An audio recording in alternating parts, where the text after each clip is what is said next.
एकादशी व्रत कथा। धर्मराज युधिष्ठिर बोले कि हे भगवान, आपने माघ के कृष्ण पक्ष की षटतिला एकादशी का अत्यंत सुंदर वर्णन किया। आप स्वदेश, अंडज, अद्विज और चरायुज चारों प्रकार के जीवों के उत्पन्न, पालन तथा नाश करने वाले हैं। अब आप कृपया करके माघ शुक्ल एकादशी का वर्णन कीजिए। इसका क्या नाम है, इसके व्रत की क्या विधि है और इसमें कौन से देवता का पूजन किया जाता है। श्री कृष्ण कहने लगे कि हे राजन, इस एकादशी का नाम जया एकादशी है। इसका व्रत करने से मनुष्य भ्रम, हत्या आदि पापों से छूटकर मोक्ष को प्राप्त होता है तथा इसके प्रभाव से भूत, पिशाच आदि योनियों से मुक्त हो जाता है। इस व्रत को विधि पूर्वक करना चाहिए। अतः मैं तुमसे पद्म पुराण में वर्णित इसकी महिमा की एक कथा सुनाता हूँ। देवराज इंद्र स्वर्ग में राज करते थे और अन्य सब देवगण सुखपूर्वक स्वर्ग में रहते थे। एक समय इंद्र अपनी इच्छा के अनुसार नंदन वन में अप्सराओं के साथ विहार कर रहे थे और गंधर्व गान कर रहे थे।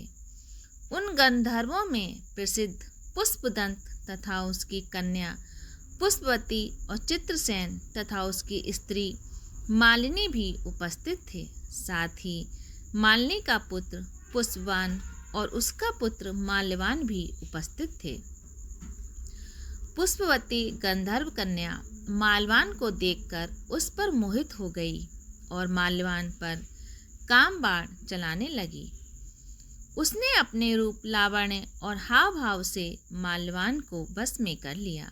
हे राजन, वह पुष्पवती अत्यंत सुंदर थी। अब वे इंद्र को प्रसन्न करने के लिए गान करने लगे, परंतु परस्पर मोहित हो जाने के कारण उनका चित्त भ्रमित हो गया था। उनके ठीक प्रकार न गाने तथा स्वर ताल ठीक नहीं होने से इंद्र इनके प्रेम को समझ गया और उन्होंने अपना अपमान समझकर उनको श्राप दे दिया।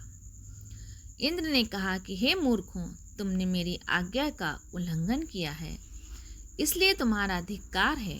अब तुम दोनों स्त्री पुरुष के रूप में मृत्युलोक में जाकर 50 रूप धारण करो और अपने कर्म का फल भोगो। इंद्र का शाप सुनकर वे अत्यंत दुखी हुए और हिमालय पर्वत पर सुखपूर्वक अपना जीवन व्यतीत करने लगे। उन्हें गंध, रस तथा स्पर्श आदि का कुछ भी ज्ञान नहीं था। वहाँ उनको महान दुख मिल रहे थे। उन्हें एक क्षण के लिए भी निंद्रा नहीं आती थी। उस जगह अत्यंत शीत था, इससे उनके रोंगटे खड़े रहते और मारे शीत के दांत बसते रहते। एक दिन पिशाच ने अपनी स्त्री से कहा कि पिछले जन्म में हमने ऐसे कौन से पाप किए थे जिससे हमको ये दुखदायिनी पिशाच योनि प्राप्त हुई। इस पिशाच योनि से तो नरक के दुख सहना ही उत्तम है। अतः हमें अब किसी प्रकार का पाप नहीं करना चाहिए।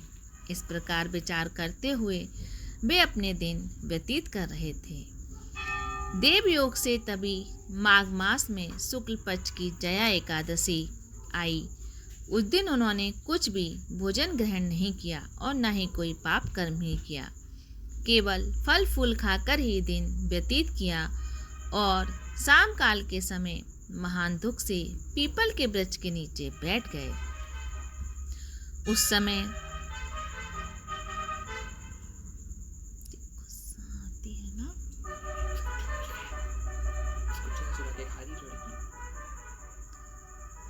तुमसे कही थी हमारे लिए एक बुला दो।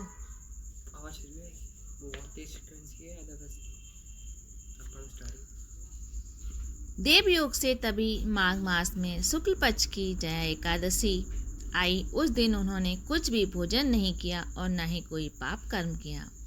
वे केवल फल फूल खाकर ही दिन व्यतीत किया और श्याम काल के समय महान दुख से पीपल के वृक्ष के नीचे बैठ गए।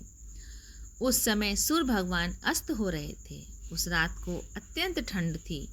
इस कारण वे दोनों शीत के मारे अति दुखित होकर मृतक के समान आपस में चिपटे हुए पड़े रहे। उस रात्रि को उनको निंद्रा भी नहीं आई। हे राजन, जया एकादशी के उपवास और रात्रि के जागरण से दूसरे दिन प्रभात होते ही उनकी 50 योनि छूट गई।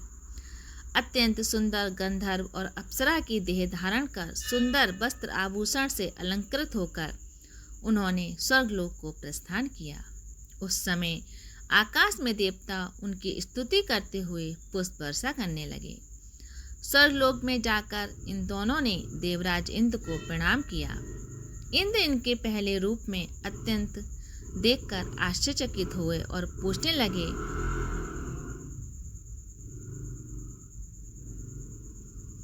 इंद्र इनको पहले रूप में देखकर अत्यंत आश्चर्यचकित हुए और पूछने लगे कि तुमने अपनी 50 योनि से किस प्रकार छुटकारा पाया, सो सब बतलाओ।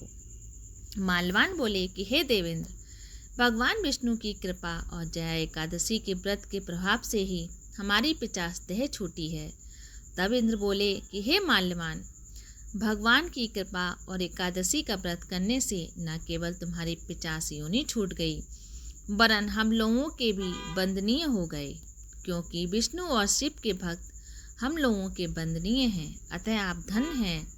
अब आप पुष्पति के साथ जाकर विहार करें। श्री कृष्ण कहने लगे कि हे राजा युधिष्ठिर, इस जया एकादशी के व्रत से बुरी योनि छूट जाती है। जिस मनुष्य ने इस एकादशी का व्रत किया है उसके मानो सब यज्ञ तप जप दान कर लिए हों। जो मनुष्य जया एकादशी का व्रत करते हैं वे अवश्य 1000 वर्ष का स्वर्ग में वास करते हैं।